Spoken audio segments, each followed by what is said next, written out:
Hi friends, welcome to Padmavathi dishes and blogs. ఈరోజు మనం అందరికీ ఇష్టమైన గోంగూర రొయ్యల్ని నా స్టైల్లో చేశాను, చూసేయండి.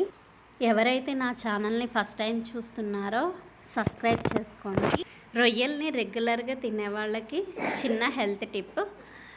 మనం రొయ్యల్ని చేసుకునేటప్పుడు మధ్యలోకి ఇలా కట్ చేసుకుని ఈ బ్లాక్గా ఉన్నది మొత్తం తీసేసుకోవాలి. అది చాలా ఇంపార్టెంట్ రెగ్యులర్గా తినే వాళ్ళకైనా ఎవరికైనా సరే. కానీ ఇప్పుడైతే గోంగూరని కడుక్కుని అందులోకి పచ్చిమిర్చి, ఆనియన్స్ వేసుకుని వాటర్ వేసుకుని ఇలా ఉడకబెట్టేసుకోవాలి. తర్వాత బాగా ఉడికిన తర్వాత కొంచెం ఉప్పు, అలాగే కొంచెం పసుపు, ఒక స్పూన్ కారం వేసుకుని బాగా కలుపుకోవాలి. కలుపుకొని అందులోకి కొంచెం వాటర్ వేసుకొని ఒకసారి దాన్ని కలుపుకొని పక్కన పెట్టుకోవాలి. ఈలోగా నేను రొయ్యల్ని ఆల్రెడీ ముందే తెప్పించి పెట్టుకుంచుకున్న దాన్ని అందులో కొంచెం పసుపు, అలాగే కొంచెం ఆయిల్ వేసి లైట్గా సాల్ట్ వేసి పక్కన నేను ఫ్రిడ్జ్లో స్టోరేజ్ చేసుకున్నాను.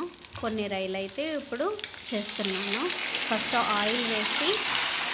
ఆయిల్ వేసిన దాంట్లో రొయ్యలు వేసుకొని కొంచెం బాగా వేగిన తర్వాత మనం ముందుగానే కలిపి పెట్టుకున్న గోంగూర పేస్ట్ని కూడా అందులో వేసేయాలి. అది కొంచెం ఇలా మగ్గుతూ ఉన్న తర్వాత పక్కనే మనం పోపు పెట్టుకోవడానికి రెడీ చేసుకోవాలి.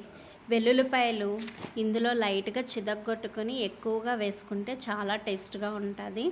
అలాగే కొన్ని ఆవాలు, జీలకర్ర, ఎండుమిర్చి, కరివేపాకు. ఈలోగా ఇది కూడా మగ్గిపోయింది. ఒక స్పూన్ ఆయిల్ వరకు వేసుకున్నాను.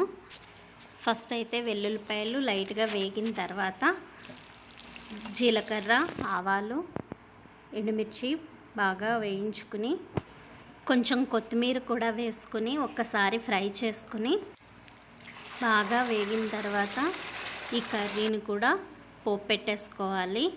లాస్ట్లో కొంచెం కొత్తిమీర వేసుకోండి. అంతే ఫ్రెండ్స్, ఎంతో టేస్టీ అయిన గోంగూర రొయ్యల కర్రీ రెడీ అయిపోయింది. వేడివేడి అన్నంలోకి చాలా బాగుంటుంది. వీడియో నచ్చినట్లయితే తప్పకుండా లైక్ చేయండి, షేర్ చేయండి. ప్లీజ్ ఫస్ట్ టైం చూస్తున్న వాళ్ళైతే సబ్స్క్రైబ్ చేసుకోండి. Thank you for watching.